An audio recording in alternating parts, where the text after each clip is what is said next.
BLM, Kerala, Tamil Nadu, Pondicherry. Vellappally Natesan ഉൾപ്പെടെയുള്ള SNDP യോഗത്തിന്റെ നിലവിലെ ഭരണസമിതിയെ ഹൈക്കോടതി കഴിഞ്ഞ ദിവസമാണ് അയോഗ്യരാക്കിയത്. കമ്പനി നിയമലംഘനം ചൂണ്ടിക്കാട്ടിയാണ് ജസ്റ്റിസ് TR രവിയുടെ ബെഞ്ചിന്റെ നിർണായക ഉത്തരവ്.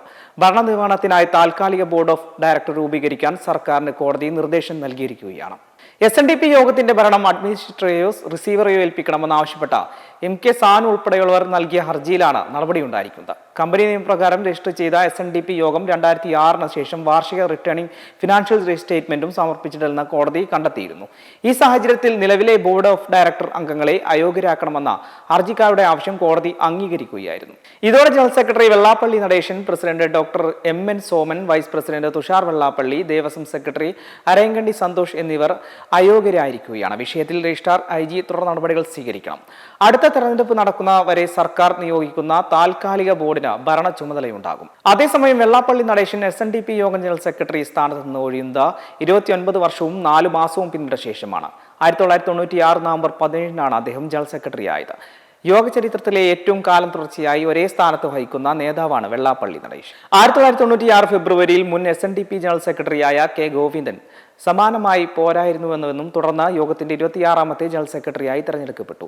യോഗത്തിന്റെ ഭരണം അഡ്മിനിസ്ട്രേറ്ററായ R ശിവരാമകൃഷ്ണൻ മേൽനോട്ടം വഹിക്കുന്ന സാഹചര്യത്തിൽ MK സാനു ഉൾപ്പെടെയുള്ളവർ 2024 നൽകിയ ഹർജിയിലാണ് ജസ്റ്റിസ് TR രവിയുടെ ഉത്തരവ്. യോഗം general secretary Vellappally Natesan, president doctor MN Soman, vice president Thushar Vellappally എന്നിവർക്കെതിരെയാണ് ഹർജി. നിലവിലെ ഭരണസമിതിയുടെ കാലാവധിയാണ് ഹൈക്കോടതി അസാധുവാക്കിയിരിക്കുന്നത്. യോഗത്തിൽ നിലവിൽ പ്രാതിനിധ്യ വോട്ടവകാശം രീതിയിലാണ് തെരഞ്ഞെടുപ്പ് നടക്കുക. 200 അംഗങ്ങൾക്കൊരാൾ എന്ന ക്രമത്തിലാണ് പ്രാതിനിധ്യം. 2014 യോഗത്തിന്റെ തെരഞ്ഞെടുപ്പ് നടന്നത്. 2019 തെരഞ്ഞെടുപ്പ് നടക്കേണ്ടിയിരുന്നെങ്കിലും കോവിഡ് കാരണം സാധിച്ചില്ല. എല്ലാ അംഗങ്ങൾക്കും വോട്ടവകാശം നൽകിക്കൊണ്ട് തെരഞ്ഞെടുപ്പ് നടത്തണമെന്ന് 2022 ഹൈക്കോടതി വിധിച്ചു. എന്നാൽ അത് അപ്രായോഗികമാണെന്ന് കാട്ടി യോഗം ഡിവിഷൻ ബെഞ്ചിനെ സമീപിച്ചതിനെ തുടർന്ന് ഉത്തരവ് റദ്ദാക്കി. നിലവിൽ 32 ലക്ഷത്തോളം അംഗങ്ങളുണ്ട് യോഗത്തിൽ.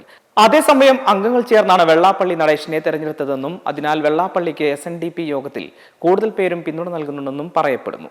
നിയമത്തിന്റെ വഴിക്ക് പോകുമ്പോഴും SNDPയിലെ അംഗങ്ങൾക്കിടയിൽ വെള്ളാപ്പള്ളി നടേശനെ പിന്തുണയ്ക്കുന്നവർ ഏറെയാണ്. സുപ്രീം കോടതിയെ സമീപിക്കുകയാണെങ്കിൽ വെള്ളാപ്പള്ളിക്ക് അനുകൂലമായ വിധി വന്നാൽ എല്ലാം വെറുതെയാകില്ലെന്നും ചിന്തിക്കുന്നവരുണ്ട്.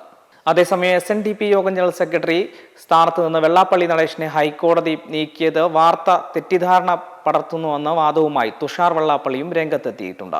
വെള്ളാപ്പള്ളി നടേശന്റെ മകനായ തുഷാറിനെ സംഘടനയുടെ വൈസ് പ്രസിഡന്റ് സ്ഥാനത്ത് നിന്ന് ഹൈക്കോടതി നീക്കിയിരുന്നു.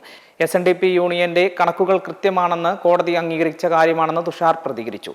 എന്നാൽ SNDPയിലെ 190-ലധികം ബോർഡ് അംഗങ്ങൾ DN എടുത്തിട്ടില്ലെന്നാണ് പ്രശ്നമെന്നും തുഷാർ പറയുന്നു. ഇതാണ് ബോർഡ് അംഗങ്ങൾ അയോഗ്യരാക്കി കോടതി നിരീക്ഷിച്ചതെന്നും നിയമപരമായി നടപടിയുടെ പ്രശ്നം പരിഹരിക്കുമെന്നും അദ്ദേഹം പറഞ്ഞു. മെമ്പർമാരുടെ നിക്ഷേപങ്ങൾക്ക് ഉയർന്ന ലാഭവിഹിതം നൽകുന്ന കേന്ദ്ര സർക്കാർ സഹകരണ registered society Bharat Lajna multi state housing cooperative society limited.